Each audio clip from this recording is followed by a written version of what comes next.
Yun, good morning po sa lahat. Yelo daw. Ayan, at ngayon pa lang po tayo lulusong ng bukid. Gawa nung galing tayo ng bayan. Kakapi lang tayo.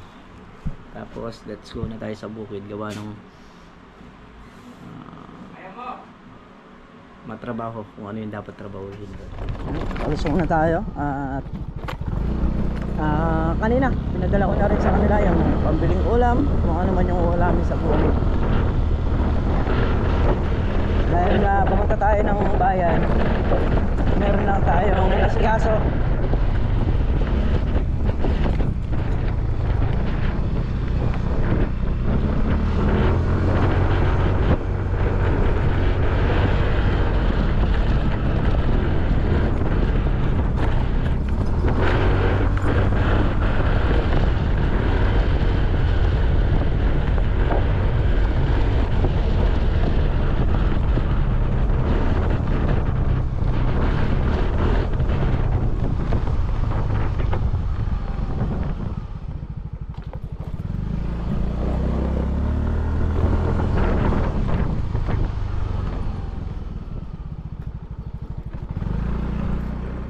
Update ko kayo dito sa ating pinunla. Marami ang nakalabas, no? Ayan, nakakalabas na yung iba. Ayan.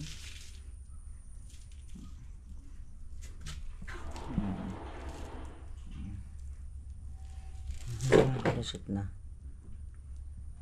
Ayan.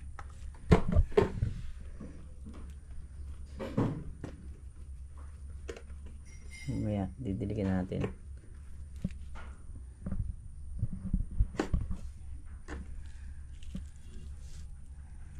Mga lusot na eh.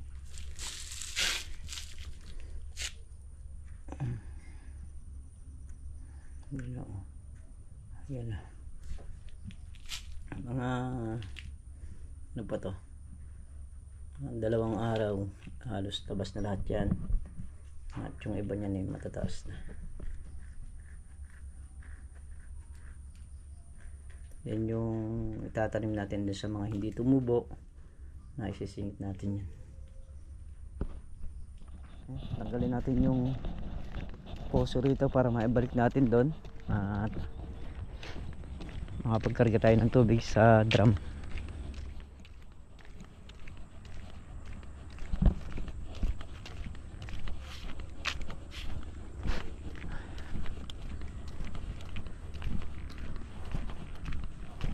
Ito yung natira natin kahapon na damuhin eh.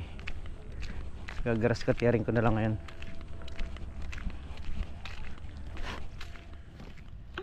Ay. Pero ba't may ganito? Ay, matanggal eh.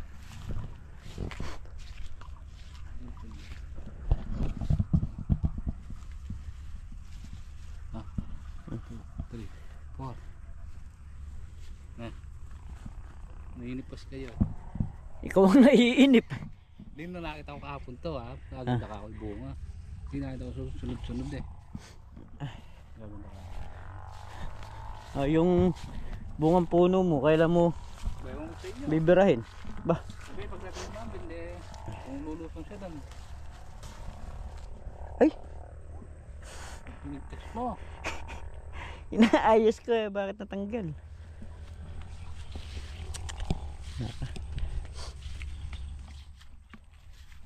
Pandagay sa pakbit. Galing mo na doon. Ano ba yung na-spray na rin yan? Alin? Limang tudlin na wala, hindi dyan. Na? Mula sa may kubo na yan. Limang tudlin. 5. Papasanin ko yung poso saka yung hose. Dadaling ko rin para makapag-stock ng tubig.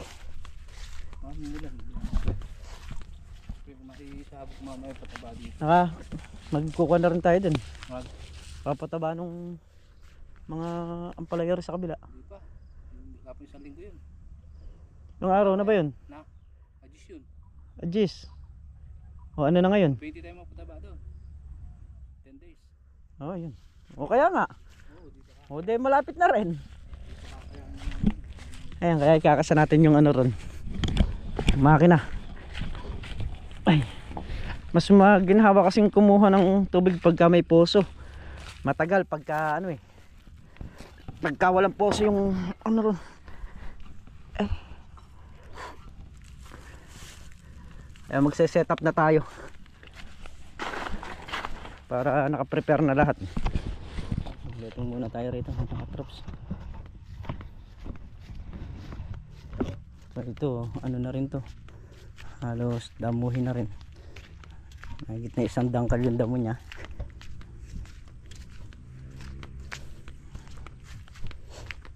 Grass cutterin natin yan para hindi makaporma yung damo habang maliit pa. Diretsuhan pa ba yan? Na? Yan muna tayong dansi.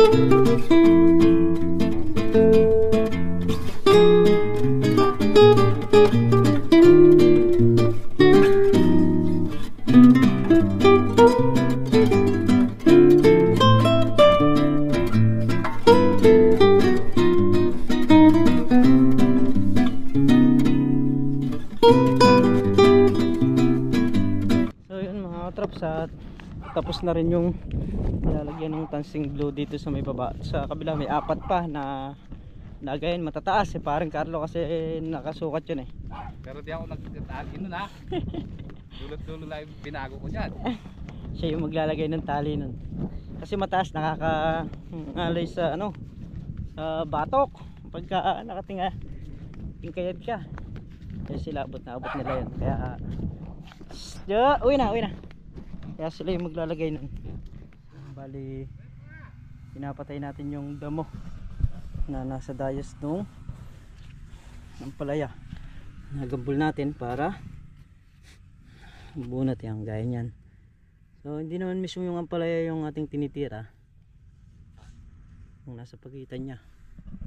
Kasi nga kasabay na nung damo. Tapos mga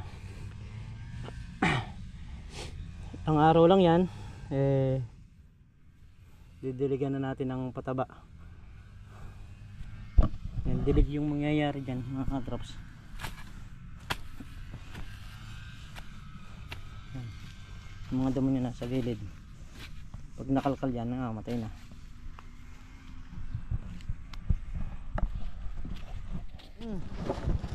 Sumobra. Ay, tatanggal yung isa, lalaglag.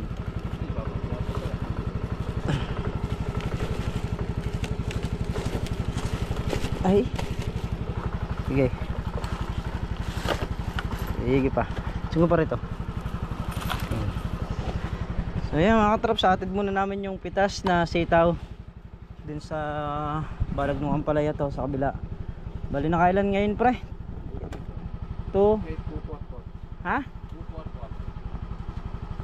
2-4 yung ano, 2-4 yung mahaba. Okay. 3 lang yan. Na? Ano? Hindi nga, 3 nga lang yan. Tingnan mo man. 3, sabi ko na sa'yo eh. Syempre, yung tang ulam na isa, di iwan na dyan. Ano lang yun. Atid muna namin to. Tapos babalik tayo, magagambol muna tayo.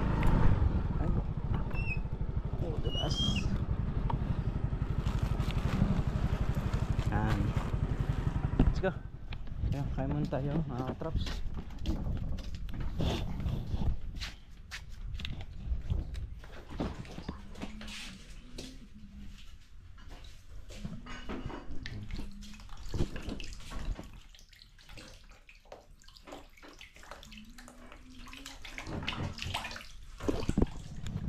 Lalagay na tayo ng mga tubig sa drum dito saka doon sa ampalaya.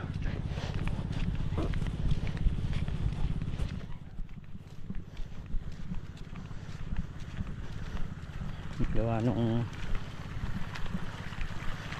araw na naman ang spray bukas.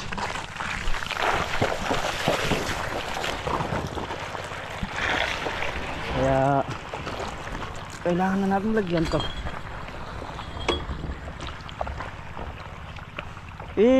Tututukoron pre. Yung isang drum ba dadalhin dito? Oh, pag nagpataba tayo kailangan natin dito. Ha? Oo.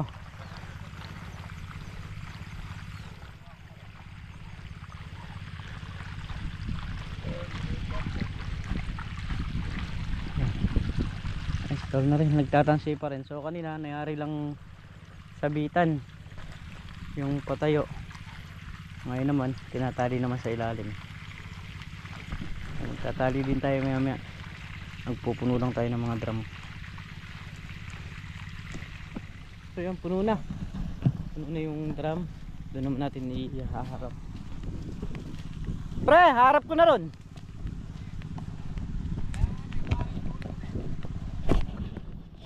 Puno na yung mga drum, mga traps. Ngayon tatali naman tayo rito para yung dating na asol nangyari na at makagawa na ng ibang trabaho pag nangyari itong pagtatali ng letting.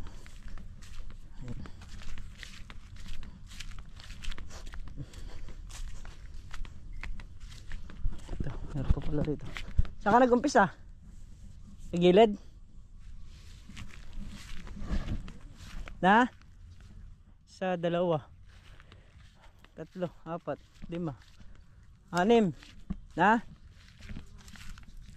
Kaya nga, 6 ano? Ay, matali na pala to.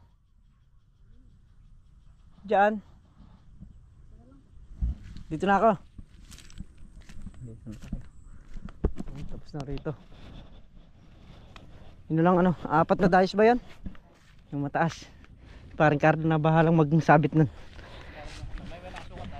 Ayan? Ah. Mahigit isa. Ay, nasa isa. So ayan, bali yung letingin, yung magkabilang gilid na lang yung sitaw. Na? Ano na? Alin?